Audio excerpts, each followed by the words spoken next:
ህይወቴ የተሰበረ መስታወት ነበር። ይህ የቀልብ ዶክተር ድምጽ ነው። አልሐምዱሊላህ።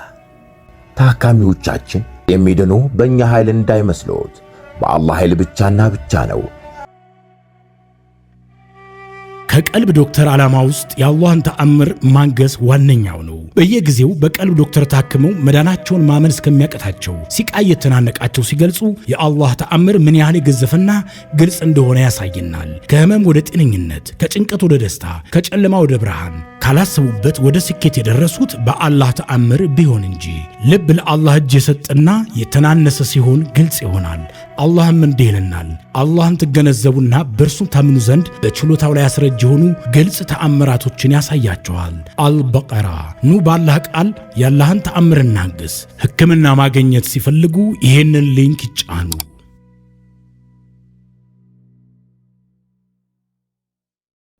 አሰላሙ አለይኩም ወረህመቱላሂ ወበረካቱሁ።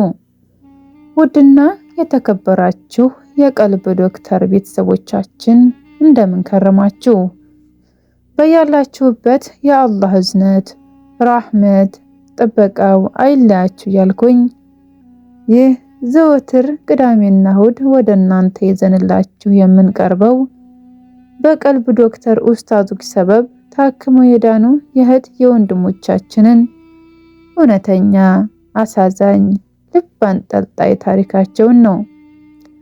በእርስዎ ላይ ማንኛውንም አይነት ህመሞች ሲኖሩ፣ በሲህርና በዓለማዊ በሽታዎች ሲጠቁ፣ አላህም ካለ በእስላማዊ ዕውቀት ብቁ የሆኑ የሩቅያ ዶክተሮች፣ ዓለማዊ ሜዲካል ዶክተሮችን፣ የሳይካትሪስት ዶክተሮችን ብሎም የሐዲስ ምሩቆችንና የሸሪዓ ምሩቅ ምሁሮችን ወደሚያገኙበት ወደ ቀልብ ዶክተር ቻናል በመምራት ዶክተር ወይም ኡስታዝ ብለው በማናገር ሕክምናውን በረሱል ሰለላሁ ዐለይሂ ወሰለም መንገድ ብቻ ያገኙ።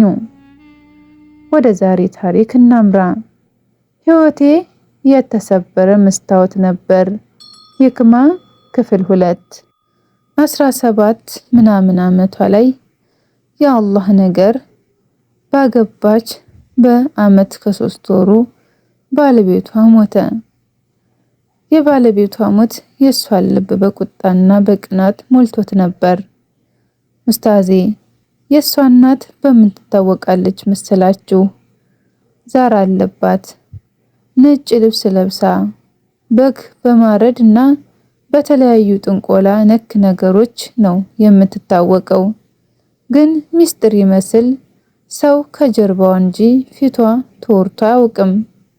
እንዳልኩት በየቀኑ ጧት ከቤታቸው ሳልፍ ወይ እሷ ወይ እናቷ ነጣቢ ደፍተው ወይ አላየሁሽም ብለው ተገላምጠው፣ በተለይ እሷ ከሆነች ምንም ሳትል ግልምጥ አድርጋ ወደ ውስጥ ትገባለች። ለምን እንደዚህ ያደርጋሉ እያልኩኝ ራሴን እጠይቃለሁ። ግን ወላሂ ልክ ከዛ ሰፈር ስርቅ ምንም ትዝ አይለኝም።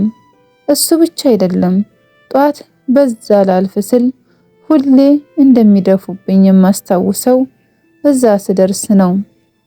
የኔ ህይወት እስከ ሆነ ድረስ ልክ እንደ ብዙሃኑ ሙእሚን ሰላማዊ ነበር። የኔ ውጣ ውረድ ታሪክ የጀመረው ገና የጤና እክል ሲሰማኝ ነው። ከሆነ ጊዜ ጀምሮ ከመሬት ተነስቶ ጭንቀትና ህመም በድንገት ተሰማኝ። ምንም እንኳን በቀልድ አይቼ ላልፈው ብፈልግም እየከረረ መጥቶ ወደ ብዙ ሆስፒታሎች ብንሄድም ምንም መፍትሄ ማግኘት አልቻልኩም። ከሆነ ጊዜ ጀምሮ ከመሬት ተነስቶ ጭንቀትና ህመም በድንገት ተሰማኝ። ምንም እንኳን በቀልድ አይቼው ላልፈው ብፈልግም እየከረረ መጥቶ ወደ ብዙ ሆስፒታሎች ብንሄድም ምንም መፍትሄ ማግኘት አልቻልንም። ህይወቴ የተሰበረ መስታወት እየሆነ መጣ። ምንም ነገር አያስደስተኝም። እንዲያ ጨረቃ የመሰለው ፊቴ ግማሽ ለግማሽ እየለየ እስኪ ተቋቁር ድረስ ብጉር እስኪወጣብኝ ጥቁር ጥቁር ነገሮች ሰውነቴ ላይ እስኪበዙብኝ ድረስ በጣም ነገሮች በማልጠብቃቸው ሁኔታ እየተለዋወጡ መጡብኝ። ከዚህ በላይ የህይወቴ ውብ ህልም በድንገት የተሰበረው ገና 20 ዓመቴን እንደያዝኩኝ አካባቢ ነበር። ያቺ በፀሐይ ብርሃን የምታበራው ሴት አሁን በጨለማ ዋሻ ውስጥ እንደተቆለፈች እስረኛ ሆናለች። የመንፈስ ጭንቀቱና የጤና እክሉ መጀመሪያ ቀስ ብሎ መጣ። በመጀመሪያዎቹ ሳምንታት የማያቋርጥና የማይታወቅ የራስ ምታት ያሰቃየኝ ነበር። ህመሙ ልክ እንደ መዶሻ ጭንቅላቴን የሚመታኝ ይመስላል። ከዚህ በላይ የምሽት የመተኛት ችግር፣ ቅዠት፣ የልብ ምት መጨመርና የሰውነት ቁርጥማት ይጨምራል። ከእንቅልፌ ስነቃ በቅዠት የተሞላው ልቤ ይንቀጠቀጣል። ፊቴም በሙሉ ላብ ስጥም ብሎ ይነቃል። ወላሂ በፍጹም ሰው እንዲህ ባለ አስከፊ ምሽት ያልፋል ብሎ ማሰብ በጣም ይከብዳል። አባቴ መጀመሪያ ላይ ይህ የሥራ ጭንቀት ነው፣ ብዙ ነገር አደራረብኩብሽ፣ አንቺ ልጅ ብዙ አትድከሚ ስልሽ አትሰሚኝም፣ እንደውም ከዚህ በኋላ ቤት ነው የምትወይው፣ ስራ አትሰሪም አለኝ። እንደዛም ሆኖ ስራ አቁሜም ግን ህመሙ በየቀኑ ሲባባስ አባቴና እናቴ በጣም ተጨነቁ። አባቴ በባህር ዳር የሚገኙትን ምርጥ ሐኪሞች አማከረ፣ ግን ሁሉም ምንም የአካል ችግር የለም አሉ። እያንዳንዱ ሐኪም ምርመራዎችን አደረጉልኝ። የደም፣ የሰገራ፣ የትንፋሽ፣ የአካልና የአእምሮ ምርመራዎችን አደረጉልኝ። ግን ሁሉም ውጤቶች ምንም ችግር አላሳዩም። ሐኪሞቹ በግልጽ እኛ ምንም ችግር አላገኘንም፣ ምናልባት የጭንቀት ችግር ሊሆን ይችላል አሉ። ይህ ሁሉ ነገር እዚህ ካልተሳካ በቃ አክስቶች ጋር የአዲስ አበባ ጉዞዬ በውስጤ የመጨረሻ ተስፋዬ ነበር። እዚያ ያሉትን ምርጥ የነርቭ የአእምሮ ሐኪሞችን አየው። እነሱም በተደጋጋሚ ተመሳሳይ ምርመራዎችን አደረጉ። በመጨረሻም ሐኪሞቹ ሂክማ በአካል ምንም ችግር የለብሽም፣ የመንፈስ ጭንቀት ሊሆን ይችላል አሉ። ለዛም የስነ አእምሮ ዶክተሮች የጭንቀት መድኃኒቶችን አዘዙልኝ። እዚያ ያሉትን ምርጥ የነርቭ የአእምሮ ሐኪሞች አየው። እነሱም በተደጋጋሚ ተመሳሳይ ምርመራዎችን አደረጉ። በመጨረሻም ሐኪሞቹ ሂክማ በአካል ምንም ችግር የለብሽም፣ የመንፈስ ጭንቀት ሊሆን ይችላል አሉ። ለዛም የስነ አእምሮ ዶክተሮች የጭንቀት መድኃኒቶችን አዘዙልኝ። ይህ እኔን ሞራሌን ነካኝ። ውስጤ በጣም አዘነ። የህመሜን ምክንያት አለማወቄና እንዲህ ባክኝ መቅረቴ በጣም ነው ውስጤን የነካው። መድኃኒቱንም አልወስድም አልኩ። ለአባቴም ነገርኩት። ብዙዎች አንዴ ከተጀመሩ ኋላ መቆም ስለማይችሉ እምቢ አልኩ። አባቴም አላስገደደኝም። ከዚህም በላይ ውስጥሽን ምን ነካሽ በሉኝ። ህመም የብዙ ሰዎችን ህይወት ይለውጣል አይደል? የኔን እንዲህ ባለ መልኩ ለወጠብኝ። በየቀኑ የትዳር ጥያቄዎች የሚመጡልኝ ሴትዮ ሰው ላይን እኔን ማየት ጠላ። መቼ እንደሆነ ባላውቅም እኔ እዚህ አዲስ አበባ ከመጣ ኋላ ደግሞ የሰዎች ወሬ ደግሞ እንደ ሰደድ እሳት ተሰራጭቷል። የሂክማ ቤተሰብ ሀብት አስጠንቁለው ያመጡት ስለሆነ ነው በልጃቸው እንዲህ የሚፈተኑት ይሉ ነበር። ይህ ሁሉ ሲሆን ታዲያ አባቴም ላይ የሰው አስተሳሰብ መጥፎ እየሆነ መጣ። ሰላምም ከቤታችን ጠፋ። ወላሂ የሰው አፍ መጥፎ ነው። የአባቴ ንግድም ከየት መጣ ሳይባል ኪሳራ በኪሳራ ሆነ። እናቴም በየቀኑ ታለቅስ ጀመር። ህይወቴ የተሰበረ መስታወት ነበር ያልኳችሁ በዚህም ነው።